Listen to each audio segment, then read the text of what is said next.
आपल्याला आता प्रत्येक ड्रगचे मॉर्फोलॉजिकल कॅरेक्टरिस्टिक्स काय आहेत ते बघायचे.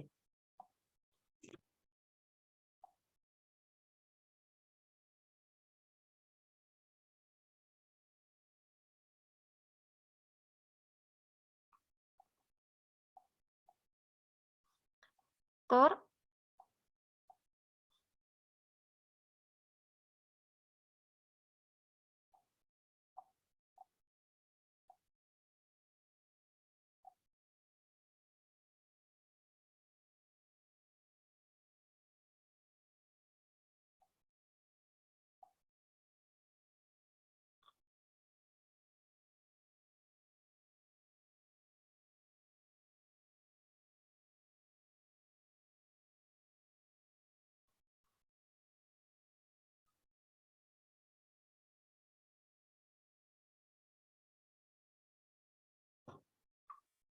मॉर्फोलॉजिकल कॅरेक्टरिस्टिक्स म्हणजे काय तर जे काही आपण एक्सटर्नल अपीअरन्स बघतो प्लांटचा, त्याचं स्ट्रक्चर असेल किंवा त्याची साईज, शेप, जे आपल्याला विजिबल आहे आपल्या आईजनी, ते म्हणजे काय तर मॉर्फोलॉजिकल कॅरेक्टरिस्टिक्स. मॉर्फोलॉजी म्हणजे काय तर कलर, ऑर्डर, टेस्ट हे जे काही कॅरेक्टर्स आहेत, तर ते म्हणजे तर morphological characteristics.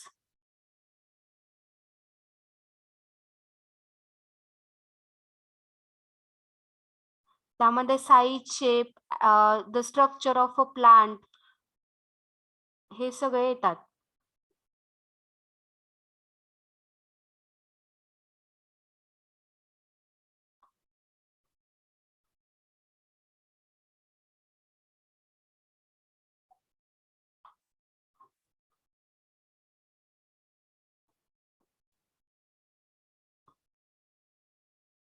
My screen is visible to all? Yes, ma'am. Yes, Okay. ma'am. Yes, ma'am.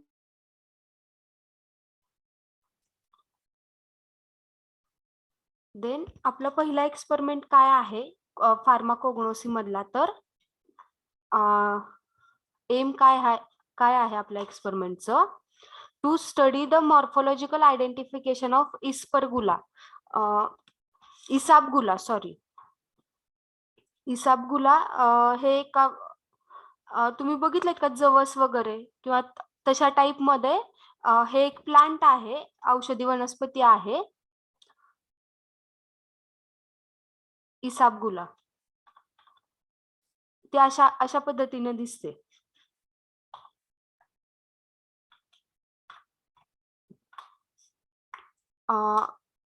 आपण एम काय आहे बघूया त्याचं.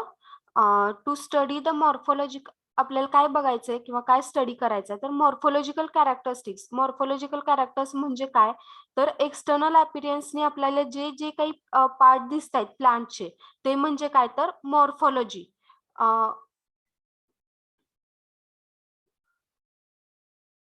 मॉर्फोलॉजिकल कॅरेक्टरिस्टिक्स त्याला म्हणतात.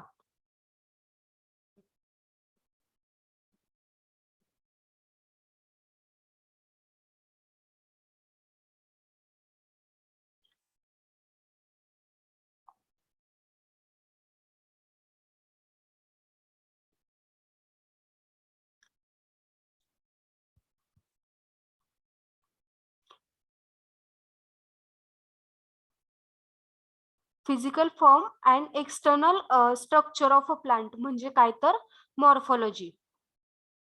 तर आता आपण बघूया इसाबगुला जी आहे आपली, ह्याचं आपल्याला प्रॅक्टिकल बघायचे. त्याचे कॅरेक्टरिस्टिक्स काय आहेत किंवा त्याचं नेचर काय आहे, ते कशापासून आपल्याला मिळवता येतं, तर ते आपण बघूयात. बायोलॉजिकल सोर्स बघूयात आता. म्हणजे बायोलॉजिकल सोर्स म्हणजे काय तर आपल्याला ते प्लांट कशापासून मिळतं किंवा कोणत्या प्लांट पासून ते आपल्याला मिळतं, तर ते म्हणजे तर biological source. Then Isabgula consists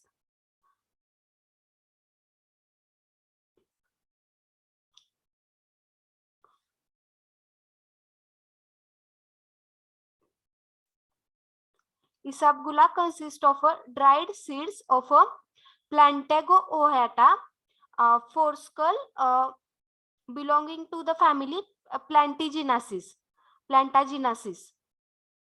The husk consists of a epidermis is separately from the seeds which has its own important. Husk म्हणजे काय तर एक सीडचा जो कव्हर आहे वरचा, dry outer covering of a some seeds और फ्रुट्स म्हणजे husk. जो सीडचा आउटर पार्ट आहे किंवा सीड कोट आपण म्हणतो तर त्याला काय म्हणायचं तर हस्क म्हणायचं. Isabgula consists of dried seeds of Plantago ohata, forskull belonging to the family Plantagenesis. The husk consists of a epidermis. Epidermis म्हणजे काय तर outer part of a plant म्हणजे epidermis is separated from the seeds.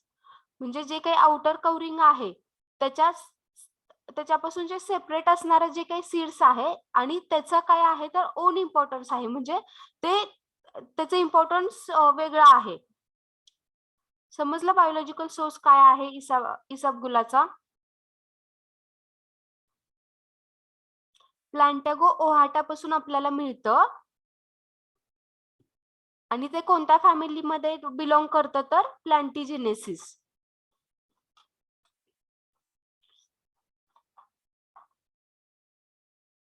My voice is audible? Yes. Okay. Then chemical constituents. Chemical constituents, Isabgula seed consists of a 10% mucilage which is present in the epidermis of the testa. Epidermis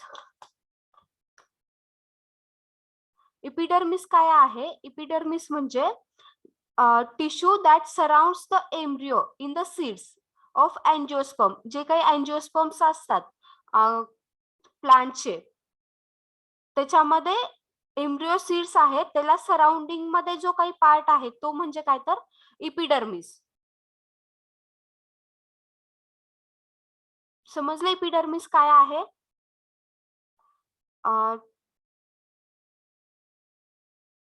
epidermis of the टेस्टा.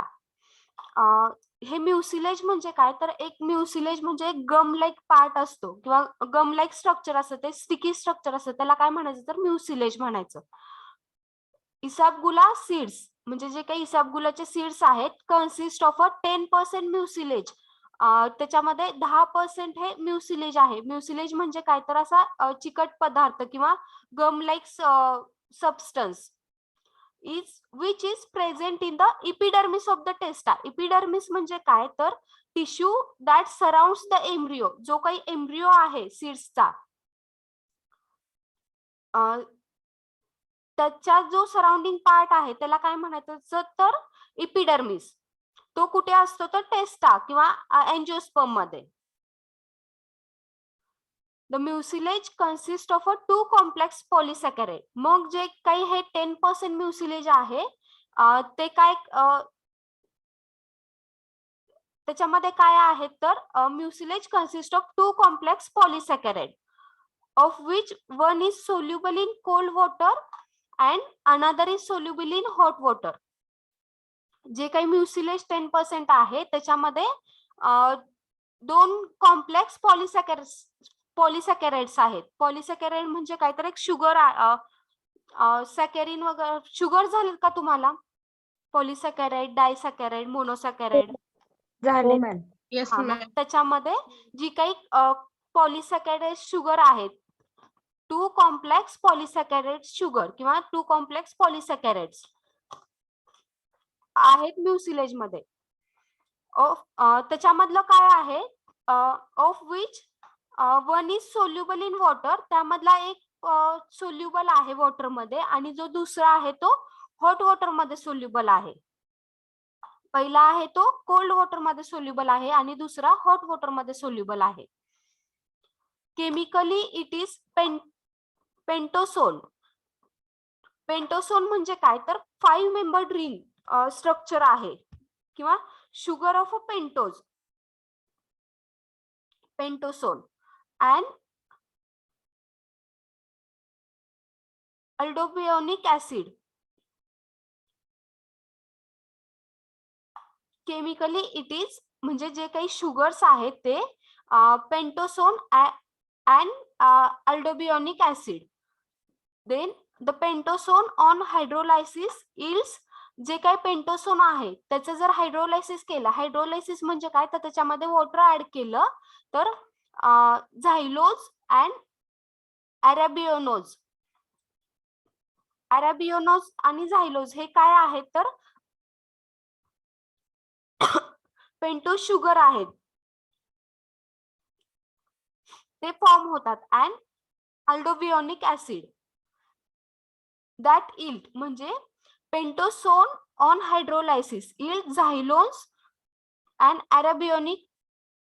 Arabinose and arabionic acid.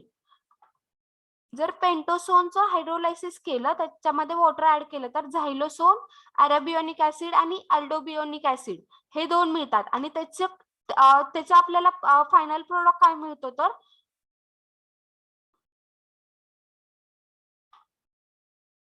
गॅलेक्टोयुरोनिक acid and रायझोसोम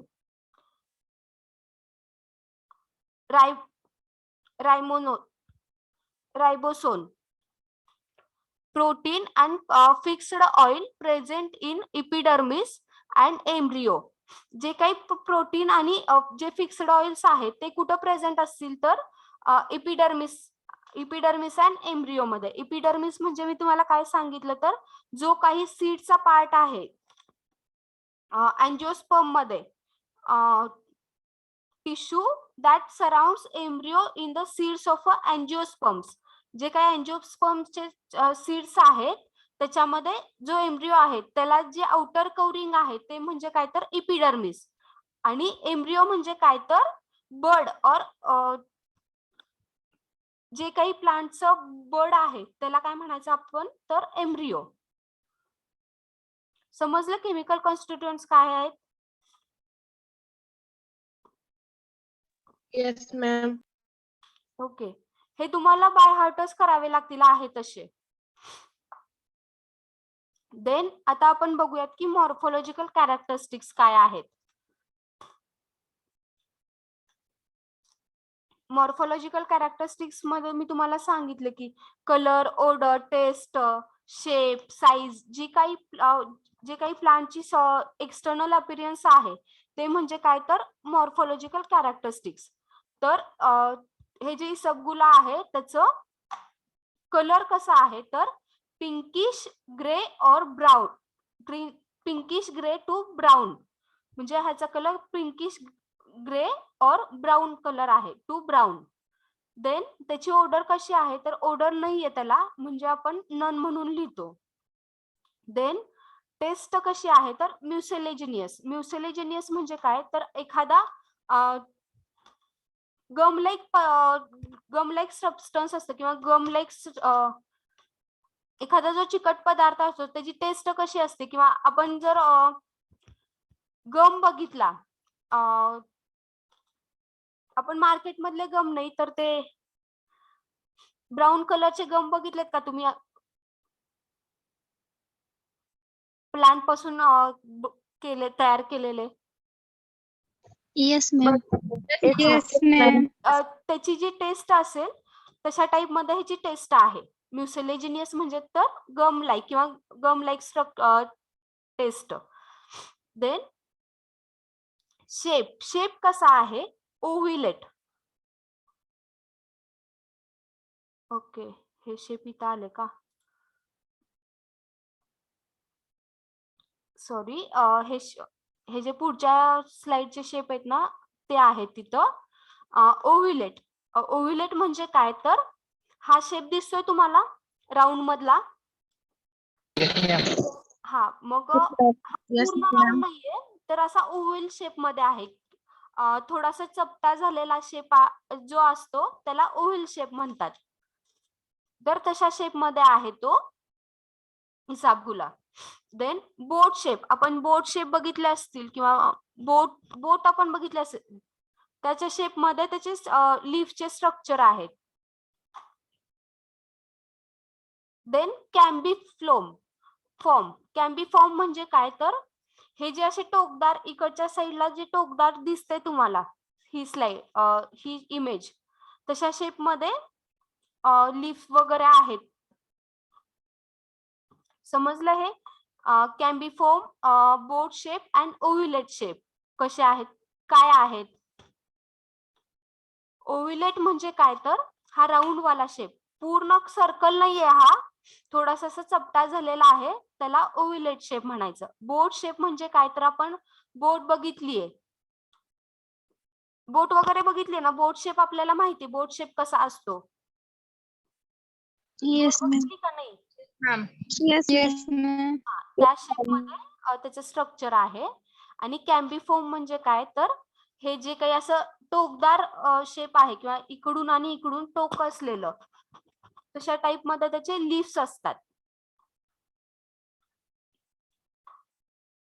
then त्याला cymbiform shape म्हणतात. Then size काय आहे 1.5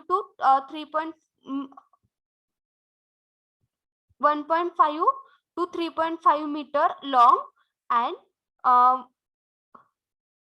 1 to 1.18 mm wide. Then weight of 100 seeds, हे आपल्याला seeds मध्ये येतं, तर त्याचं वेट ऑफ 100 सीड्स काय आहेत तर 0.15 टू 0.19 ग्राम त्याचं वेट आहे इसाबगुलाच्या सीड्सचं, 100 सीड्सचं. देन ऍपिरियन्स म्हणजे काय तर ऍपिरियन्स म्हणजे कसा दिसतो, तो दिसायला कसा आहे, त्याचा ऍपिरियन्स काय आहे तर सीड्स आर हार्ड, ट्रान्सलुसंट म्हणजे काय तर ट्रान्सपरंट अँड स्मूथ. जे काही सीड्स असतील इसाबगुलाचे तर ते काय आहेत, हार्ड आहेत, ट्रान्सलुसंट आहेत. ट्रान्सलुसंट म्हणजे काय तर transparent and smooth. The dorsal म्हणजे कोणता तर कॉन्व्हेक्स सरफेस. कॉन्व्हेक्स आणि कॉन्केव्ह सरफेस तुम्हाला माहित असतील काय आहेत. Oh, ma'am. Yes, ma'am.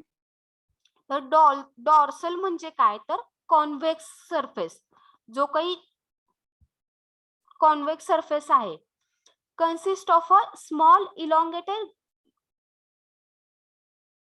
Glossy reddish brown spot at the centre.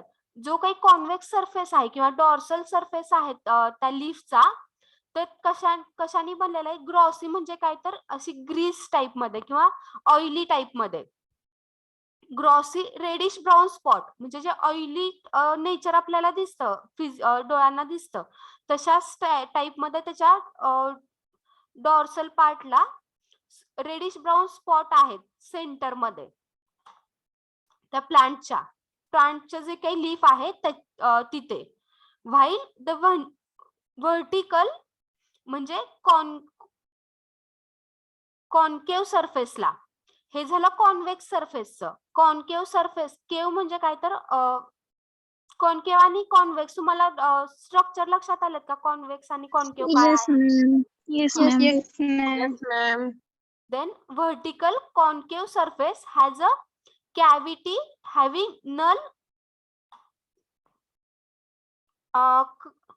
एक मिनिट,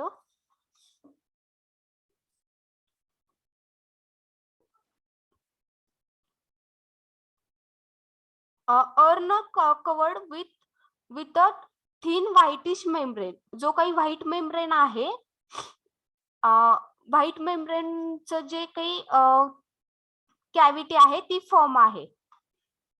व्हर्टिकल कॉन्केव्ह सरफेसला व्हाईट कलरची कॅव्हिटी फॉर्म आहे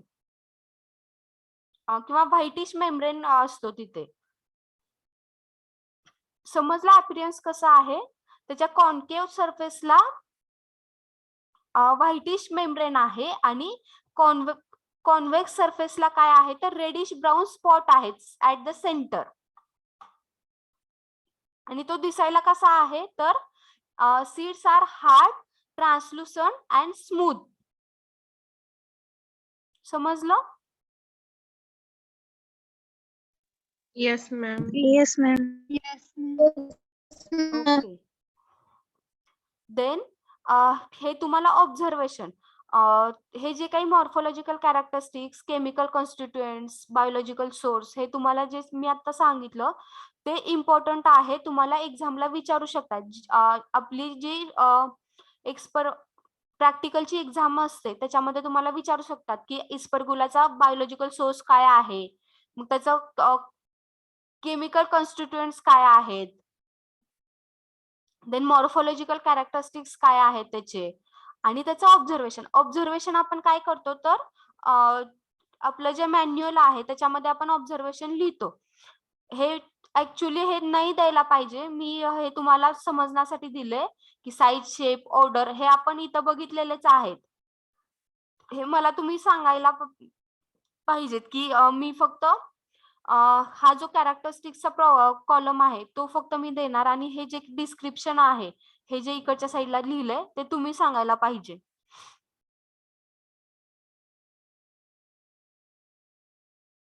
हे तेच आहे. ऑब्झर्वेशन मध्ये काय बघितलं आपण, साईज किती आहे आपल्या इस्पर्गुलाची, तर 1.5 to 3.5 metre long and 1 to 1.18 metre wide. Then shape काय आहे, तर शेप आहे आपला ovulate, boat shape and cymbiform. Oval shape, ovulate म्हणजे काय तर हा शेप जो पूर्ण सर्कल पण नाहीये आणि पूर्ण असा काय म्हणतात त्याला,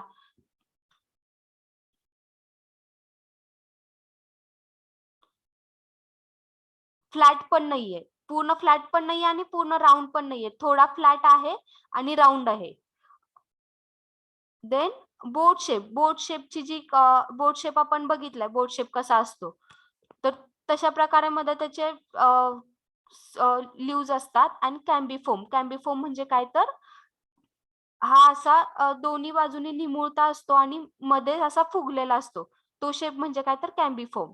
देन कलर पिंकिश ग्रे और brown, pinkish grey to brown, म्हणजे ब्राऊन कलर मध्ये ह्याचे सीड्स असतात. Then odour none, taste mucilaginous म्हणजे काय तर अशी गम लाईक टेस्ट असते. आणि देन जे आपण इस्पर्गुला म्हणतो तर ते असं दिसतं, ब्राऊन कलर मध्ये त्याचे सीड्स आहेत हे, आणि जे काही प्लांट्स आहे तर ते असे दिसतात, असे बघा तुम्ही. आणि तुम्हाला अजून नेटवर जर सापडले इमेजेस तर तुम्ही बघू शकता. देन यूज काय आहे इस्पर्गुलाचा, आपण बघितलं की सगळे कॅरेक्टरिस्टिक्स बघितले आपण, मॉर्फोलॉजिकल कॅरेक्टरिस्टिक्स, त्याच्यामध्ये केमिकल कॉन्स्टिट्युएंट काय आहेत, पेंटो शुगर आहे मोस्टली, आणि म्युसिलेज आहे. देन आपण त्याचे मॉर्फोलॉजिकल कॅरेक्टरिस्टिक्स बघितले, ते काय आहे, कसं दिसतं, त्याचा शेप काय आहे, साईज किती आहे, टेस्ट कशी आहे, हे आपण बघितलं. देन ऑब्झर्वेशन हा पार्ट तुम्ही लिहायचा असतो जर्नलमध्ये किंवा आपलं जे मॅन्युअल आहे त्याच्यामध्ये, पण मी इथं तुम्हाला दिलाय, तुमच्याकडे आता मॅन्युअल नाहीये त्यामुळं. डायग्राम आहे इस्पर्गुलाची किंवा इमेज आहे. देन युजेस मध्ये काय आहे, तर ispaghula seeds are used as a excellent demulcent म्हणजे काय तर डिमुसंट म्हणजे काय, जे काही रिलिव्हिंग इन्फ्लमेशन म्हणजे काय ते आपण सूज म्हणतो. इन्फ्लमेशन म्हणजे काय तर एखादा पार्ट सुजणे किंवा सूज असणे एखाद्या पार्टवर, इन्फ्लमेशन म्हणजे. मग जे काही आपले इस्पर्गुलाचे सीड्स आहेत ते काय करतात तर रिलिव्हिंग इन्फ्लमेशन दूर करतात, म्हणजे काय तर डिमोसंट, एक्सलंट डिमोसंट म्हणजे इन्फ्लमेशन रिलिव्हंट आहे. देन डायुरेटिक म्हणजे काय तर डायुरेटिक हे असे एजंट आहेत, ते काय करतात, increase production and flow of urine.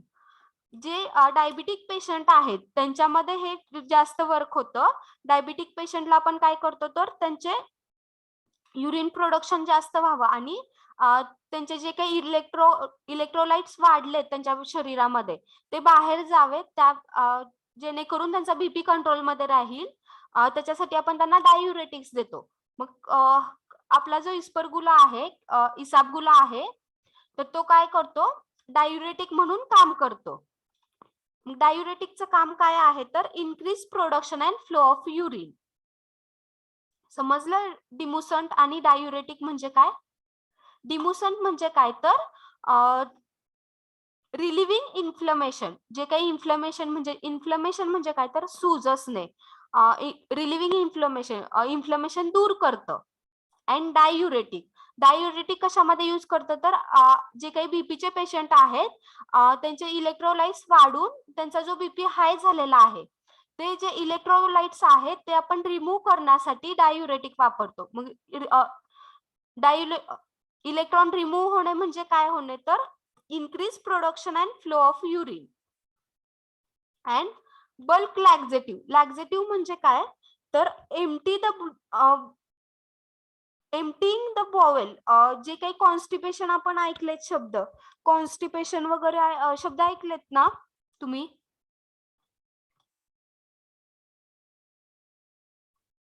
Constipation शब्द ऐकलाय का?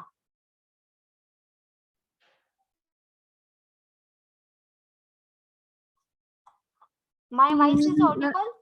No, ma'am. No, ma'am. Okay. Constipation म्हणजे काय तर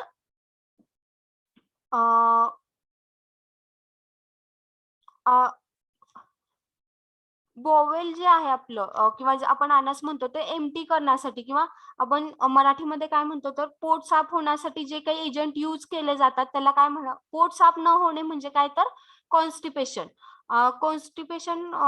क्रोनिक कॉन्स्टिपेशन किंवा लॅक्झेटिव्ह कशासाठी यूज होतात तर पोट साफ होण्याचे जे काही एजंट आहेत किंवा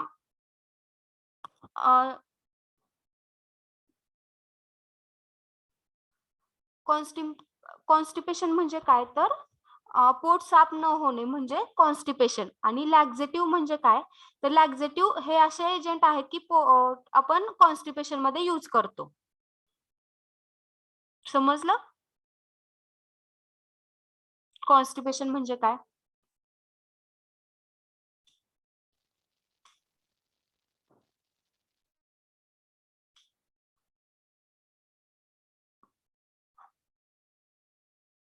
समजलं नाही का?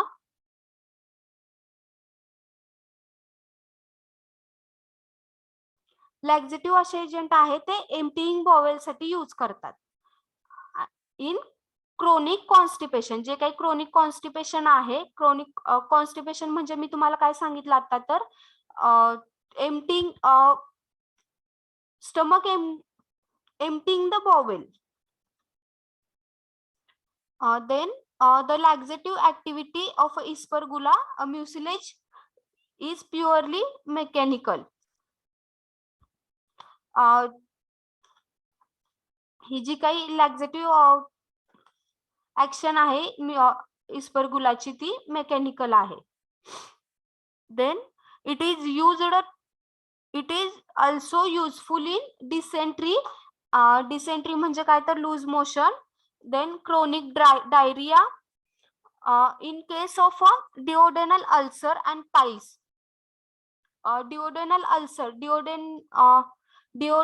duodenum असतं आपल्या बॉडीमध्ये, त्याचे जे काही अल्सर आहे किंवा अल्सर आपण म्हणतो डिओडेनल अल्सर, आणि पाइल्स मध्ये हे यूज होतं.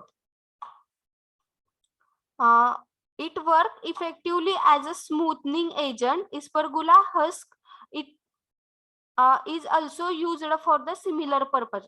Aspergilla husk म्हणजे मी तुम्हाला काय सांगितलं तर dry outer covering of some fruit and seeds. जे काही सीड्सचं आउटर कव्हरिंग आहे बाहेरचं ते म्हणजे काय तर हस्क. HUSK.